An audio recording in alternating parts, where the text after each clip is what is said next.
ఆంధ్రప్రదేశ్లో పవన్ కళ్యాణ్ గారి యొక్క చొరవతోటి ఏర్పాడైనటువంటి ఈ కూటమి ప్రభుత్వం ఎన్ని చోట్ల ఎంత పెద్ద సక్సెస్ అయిందో, ఎంత 164 సీట్లు సాధించే దిశగా ఆయన ఎంత కష్టపడ్డారో మనందరికీ తెలుసు. అయితే మా అదృష్టం ఏంటంటే ఇక్కడ పిఠాపురంలో జరుగుతుంది కాబట్టి పిఠాపురంలో ఎలక్షన్స్ ఎలా జరిగినాయో ఒక 2 మాటలు చెప్పకపోతే, నేను పిఠాపురంలో పనిచేసి పిఠాపురం అభిమానుల యొక్క అభిమానాన్ని చూరుకున్న పవన్ కళ్యాణ్ గారికి, అలాగే పిఠాపురం యొక్క జన సైనికులకి, పౌరులకి నేను కృతజ్ఞత చూపించినట్టు అవుతుంది. సో వాళ్ళ కోసం ఈ 2 మాటలు మాట్లాడుతున్నాం. సో పవన్ కళ్యాణ్ గారు పిఠాపురంలో మమ్మల్ని పనిచేయమన్నారు. అంటే నన్ను, మా ఫ్రెండ్ అజయ్ గారిని, అలాగే మర్రెడ్డి గారిని, రత్నం గారిని, శంకర్ గౌడు, మహేంద్ర, పంచకర్ల సందీప్, ఇలా మాకందరికీ పిఠాపురంలో పనిచేసే అవకాశం ఇచ్చారు. మేము పని మొదలెట్టిన తర్వాత మాకు అర్థమైంది ఏంటంటే, పవన్ కళ్యాణ్ గారికి ఆల్రెడీ ఇక్కడ విజయం ఖరారైంది.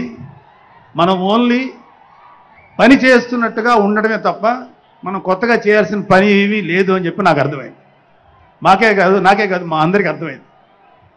సో మేము దీన్ని ఎంత గొప్ప అదృష్టంగా తీసుకుంటున్నామంటే, పవన్ కళ్యాణ్ గారు మీరు పని చేసేటువంటి మేము ఇక్కడ ఏదో పని చేసాం అనే తృప్తి మాకు ఇవ్వటం కోసం ఆయన ఈ మమ్మల్ని అపాయింట్ చేశారు తప్ప ఆయన గెలుస్తారన్నది, ఆయన అఖండ విజయం సాధిస్తారని ఆయనకు ముందే తెలుసు. కానీ ఆ సాటిస్ఫాక్షన్ మాకు ఇవ్వటం కోసం మాకు ఈ అవకాశం ఇచ్చారు. అయితే అది మా అదృష్టంగానే ఫీల్ అవుతున్నాం. చంద్రుడికో నూలు పోగులాగా ఆయన పడిన కష్టానికి ఒక చిన్న పని చేసామనే తృప్తి అయితే మాత్రం మాకు నిజంగానే ఉంది. అయితే ఇక్కడ పిఠాపురంలో పవన్ కళ్యాణ్ గారు అఖండ విజయం సాధించడానికి 2 ఫ్యాక్టర్స్, 2 ఇంపార్టెంట్ ఫ్యాక్టర్స్. ఒకటి మన ప్రెసిడెంట్ జనసేనాని పవన్ కళ్యాణ్ గారు అయితే, రెండో ఫ్యాక్టర్, నాటి వ్యక్తి ఫ్యాక్టర్ పిఠాపురం జన సైనికులు, పిఠాపురం పౌరులు, పిఠాపురం ఓటర్స్. వీళ్ళిద్దరూ లేకపోతే మేము ఎంత ఏమి చేసినా ఏం ఉపయోగం లేదు. సో మాలో ఎవరైనా ఇంకెవరైనా సరే పవన్ కళ్యాణ్ గారి విజయానికి నేనే దోహదపడ్డాను అని ఎవరన్నా అనుకుంటే అది వారి కర్మ, అంతకంటే ఏం చేయలేదు. సో ఇక్కడ మన ప్రెసిడెంట్ పవన్ కళ్యాణ్ గారికి ఆయన గురించి చెప్పడానికి ఒక ఇంపార్టెంట్ విషయం చెప్పాలి.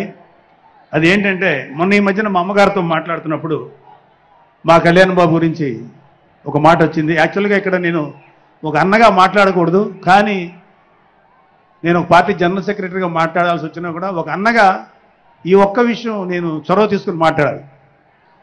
సో మా అమ్మని అడిగాను. అంటే ఆవిడ నాతో చాలా ఫ్రెండ్లీగా ఉంటుంది. ఆవిడని అడిగా, ఏదో మాటల్లో వచ్చింది, అమ్మ మమ్మల్ని, అంటే ఏ తల్లి అయినా ఒక ఆడతల్లి, ఒక స్త్రీమూర్తి బిడ్డను కనేటప్పుడు చాలా జన్మ అంటారు. అలాంటిది నేను మా అమ్మని అడిగా, నేను పుట్టినప్పుడు ఏమన్నా పెయిన్స్ అనుభవించావమ్మా అని. మా అమ్మ అంది, నువ్వు పుట్టినప్పుడు నేను అనుభవించినది పెయిన్స్ భూమి మీద ఆడది అనుభవించలేదు, అంత కష్టం పెట్టేవాడు. అది మా అమ్మ చెప్పింది నా గురించి. సరే కళ్యాణ్ బాబు ఎలాగా, గొప్ప విషయం అంటే నేను షాక్ అయ్యా. వాడు పుట్టినప్పుడు నాకు పెయిన్ అనేది కొంచెం కూడా తెలియదురా, అలాగా నాకు పెయిన్ లేకుండా, పెయిన్ ఇవ్వకుండా పుట్టాడు. ఈ విషయం నేను కొంచెం షాక్ అయ్యా.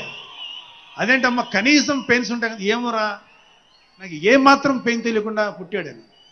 సో నేను ఏమంటానంటే, పుట్టేటప్పుడు కన్న తల్లికి కూడా ఏమాత్రం నొప్పి బాధ ఇవ్వకుండా పుట్టిన పవన్ కళ్యాణ్ లాంటోడు, అలాంటి నాయకుడు ఈ కూటమి భాగస్వామ్యంలో ఉప ముఖ్యమంత్రిగా ఉన్న నాయకుడు ప్రజలకి ఎందుకు బాధలు రానిస్తాడు?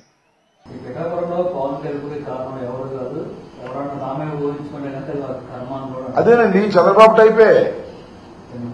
చంద్రబాబు విన్నుపోటు కాదు, ఎన్నికలకు ముందు ఒక మాట, ఎన్నికలు అయిపోయిన తర్వాత ఒక మాట, అక్కర తీరిన తర్వాత ఒక మాట, అది రేవు దాటిన తర్వాత తెప్పదగలేయటం. నాకు తెలియకూడదండి, నాకేం సంబంధం లేదు. కానీ ఆ వర్మ గారు తెలుగుదేశం అయినాగా ఒకసారి ఇండిపెండెంట్ కూడా గెలిచినట్టున్నాడు. అక్కడ గెలిచాడా?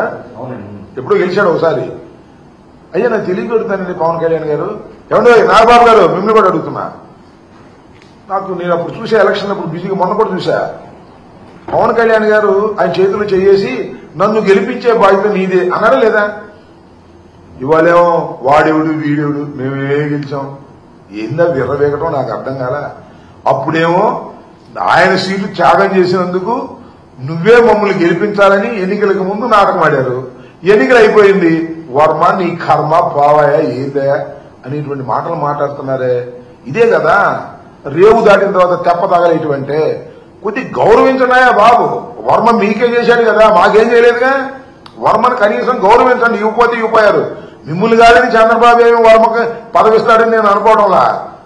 వర్మ ఎడారే, దానిలో ఏమి సందేహం లేదు. కాకపోతే గౌరవం ఇవ్వండి. వర్మదేముంది, వాళ్ళదేముంది, వీళ్ళదేముంది అని విర్రవేక మాకండి. అది పిఠాపురం మీ అడ్డా అనుకుంటున్నారు.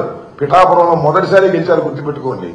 జగన్మోహన్ రెడ్డి గారి లాగాను రాజశేఖర రెడ్డి గారు కంటిన్యూగా గెలిచినటువంటి నియోజకవర్గం కాదని కూడా మనమే చేస్తున్నా. కనీసం చంద్రబాబు లాగా కుప్పంలో గెలవాలా మీరు వరుసనే. ఒకసారి గెలిచారు పిఠాపురంలో. ఇక అది మీ అడ్డా అనుకుని అక్కడ ఎవరినైనా సరే మేము తీసేస్తాం తోసేస్తాం అనేటువంటి పిచ్చి మాటలు మాట్లాడి గందరగోళంలో పడి మీ కర్మ మీరు అనుభవిస్తారు, వర్మ కాదు. మీ కర్మ అనుభవిస్తారు తర్వాత రాబోయే కాలం. ఆ వర్మకి నాకేం సంబంధం లేదు. ఉన్న సందర్భం కాబట్టి అడిగారు కాబట్టి చెబుతున్నా. ఆయన తెలుగుదేశం, ఆయన మాకేం సంబంధం. తమిళనాడులో హిందీ వద్దనందుకు హిందీలోకి డబ్బింగ్ చేయడానికి కూడా ఆయన సలహా.